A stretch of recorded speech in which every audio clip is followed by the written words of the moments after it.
Hey there, my friend, and welcome to the Burned Out to Badass podcast. My name is Ellen Schinke, at Coach Ellen on Instagram, and this is my monthly podcast where I am committed to giving you short, no BS episodes to help you, the busy, burned out professional and entrepreneur, find your balance and take back your life from burnout. Let's do this.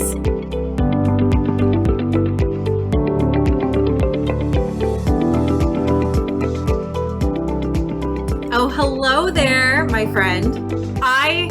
It's been a minute. I don't even know what else to say. It's been a minute since I have been here on the pod. I think it's been over a month since I released an episode, which isn't that insane because this is a monthly podcast anyway.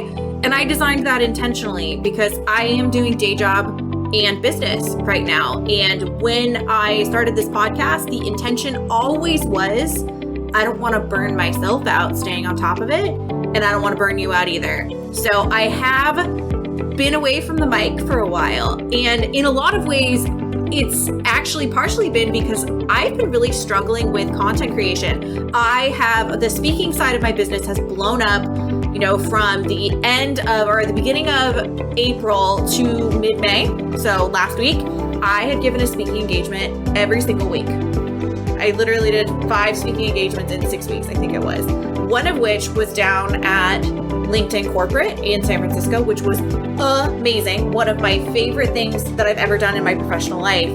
But I was, pouring all my creative energy into that. And I'm realizing more and more that I'm probably not going to be able to sustain this for much longer. And exciting and scary simultaneously as it might be, I am looking to potentially very soon take the plunge into making this sucker full time. So isn't that a cool way to kick off this episode today? I'm going to be recording a whole other episode probably about, just how do you balance it all? How do you make the decision about how much you can take on?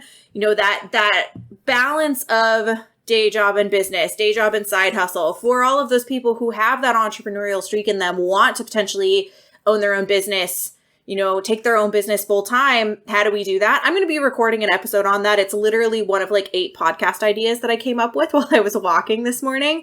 But I did make an intentional decision of I'm going to step away from content creation. Y'all know I love Instagram, and I have not been super active on Instagram for the last month and a half because I've been trying to conserve my mental energy, my creative energy, and not pour it into just feeling like I have to churn out content. And it made me think about the different types of burnout and how, what type of burnout would that fall into? And I realized, holy shit, I don't think I've actually ever talked about the different types of burnout on this podcast. That probably should have been one of the first freaking things I recorded an episode on, is those different types of burnout. But that's what we're going to talk about today, because not all burnout is created equal. That's the title of this podcast. Not all burnout is created equal. And I think that's an important thing for us to realize, because so often when we think of burnout, we have this very, very narrow picture of what burnout is. So what I'm going to do today is I'm going to give you the legitimate, dictionary definition of burnout as defined by the World Health Organization. And I'm going to give you my perspective on burnout, because I'll tell you right now, I don't fully agree with WHO's version, the World Health Organization's version of burnout. So let's go ahead and let's dive into this. So first things first, burnout, I really feel like for an extended period of time was kind of this fad term. It didn't really have any weight, any meaning, even though it was identified in the 1970s.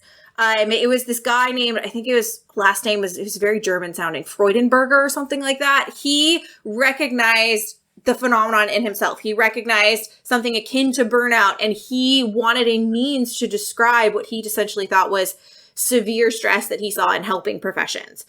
But for a long time, medical associations didn't deem burnout to be real. This is almost a little history of burnout happening here. But anyways, it was in 2019, though, that the World Health Organization decided that burnout was legit. They stepped in, and in their 11th revision of the International Classification of Disease, which is where they basically say whether or not a disease is legitimate. This is in 2019, so not very long ago. They defined burnout. But in their definition, they said that burnout is chronic workplace stress that it was tied to all sorts of things that contributed to reduced professional efficacy. And then they said something at the very end about how it is a phenomena in the occupational context and should not be applied to describe experiences in other areas of life. I say this at the beginning of every single speech I give because I like to put out there, okay, this is how, generally speaking, burnout is seen. And I think even, amongst us as individuals, as people, we typically, when we think of burnout, we think of occupational burnout. We think of burnout at work. And I'm not one to typically argue with any sort of a health authority, national or international. I mean, I am a scientist by training, but I do not agree with this definition. Is it energy depletion? Yes, which was one of the 3 characteristics they describe. Is it feelings of negativity and cynicism? Yes, and I'm really glad they put kind of that emotional component in there. Is it reduced efficacy? Yes, but burnout is holistic. I think anybody who's experienced burnout, I'm sure you're right there with me on this one. Anybody who's experienced burnout, they've seen how no matter where the burnout comes from, it can seep into every aspect of your life, right? If it's coming from work, it's going to seep into your home life, into your relationships, into your parenting. If it's coming from your parenting, it's potentially going to seep into your other relationships, your health. Burnout is holistic. And if we're feeling it in one part of our life, we're probably going to see it show up in other parts of our life. Because in my experience, to put it very plainly, it's not possible for us to compartmentalize like that. It is not possible for us to say, oh, this burnout is only applying to my work life and keep it separate from the rest of our lives. It just doesn't work that way. It's going to seep into those other places. So as much as I respect health institutions and organizations, I think that part of it is inaccurate. I don't think burnout is just occupational. And I don't think even then that burnout as an umbrella term should be thought of as having these very different facets. The 3 facets they describe are energy depletion, negativity and cynicism about your job, and reduced professional efficacy. And when I look at that, I see some very different types of burnout happening there. Reduced energy depletion, that's physical. When you have low energy, that's usually a physical component to it. When you are, you have reduced professional efficacy, usually the reason behind that is something to do with your productivity, your systems. And when it comes to negativity and cynicism, that's all about emotions, right? So how I'm going to break it down the rest of the episode is I'm going to introduce you to the different types of burnout. I think it's really important, and this is actually what my entire quiz on my website is based around. So if you haven't taken that already, which I would bet a lot of you have, that's my most popular thing on my website is my quiz. But I have a What's Your Burnout Type quiz on my website. You can go to coachellen.com/quiz, and you can take that quiz and find out what your burnout type is. But let me give you a little rundown of the 4 burnout types. The first burnout type, I like to start with the one that's the most obvious, is physical. This is what we typically think of when we think of burnout. When you are physically burned out, it's that exhaustion. But it doesn't just show up as exhaustion. It doesn't just show up as tiredness or energy depletion. It can also show up as being sick more often. Stress impacts our immune systems negatively. So you might find yourself getting sick more frequently or just having a headache that you can't shake. So it could be that. It could also look like your basic self-care patterns getting very, very thrown off. If your sleep patterns are off, if your appetite's off, all of those kind of physical components, whether we're talking about energetically or other physical aspects, that's usually a sign of physical burnout. So that's type number 1. The next type, I think, really addresses the whole negativity and cynicism. And again, I really appreciate the fact that they put that in there because this might be super weird to say, but this is my favorite type of burnout because I think this is the one that the majority of us are probably facing. I think it's really, really easy to identify with physical burnout or one of the other ones we're going to talk about, overwhelm burnout, because it doesn't feel like failure nearly as much to acknowledge this. I think emotional burnout is the easiest type of burnout, which is the next one, to ignore, to shove down, and to not want to deal with, which is what a lot of us as achievers do. We shove down our emotions. We just ignore them. We pretend like they don't exist. And that's where emotional burnout comes into play. People who are typically very high achieving and motivated, when they are burned out, can become apathetic, disinterested. They start numbing more. They might just be like a much more, their emotions might be all over the place. I saw that with one of my clients who was very burned out. Is she was very emotionally stable. And then in her experiences with burnout, she was quick to tears. She was quick to anger and frustration. And she kept saying how this is so not like me. I'm not this person. That's emotional burnout. It's really, emotional burnout is the fulfillment side of burnout. This is really where, when I was in burnout in graduate school, it was this. It was at the core of it. It was this. Yes, I was experiencing physical burnout too, and some of the other types of burnout we're going to talk about.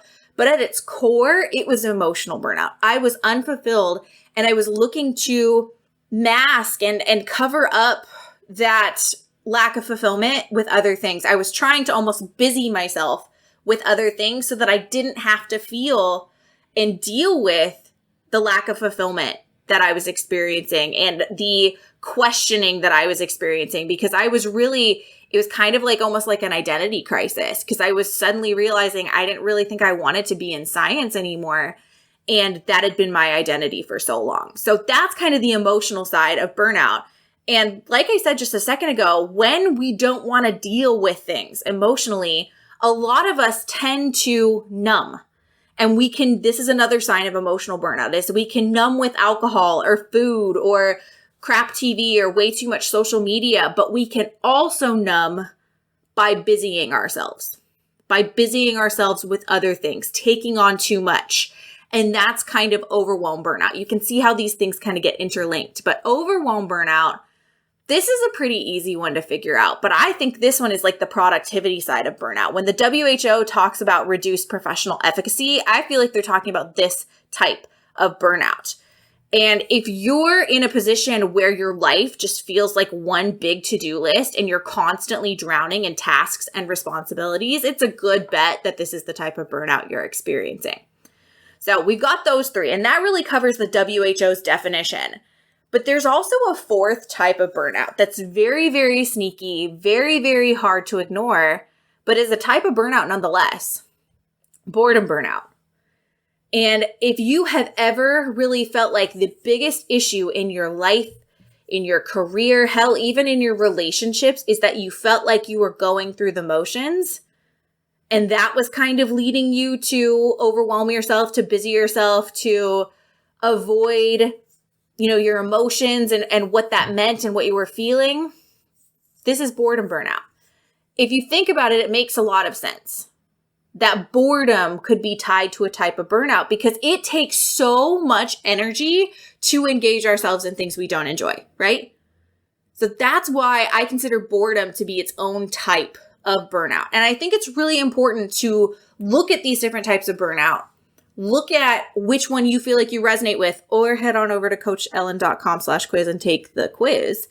But I really think it's important to look at these and figure out what type of burnout you are experiencing. Because even though you might feel like you have multiple of these types, there's usually one at its core that is kind of like the linchpin. It is like the keystone type of burnout, the first domino that if you knock this domino over, the rest of them are going to fall too.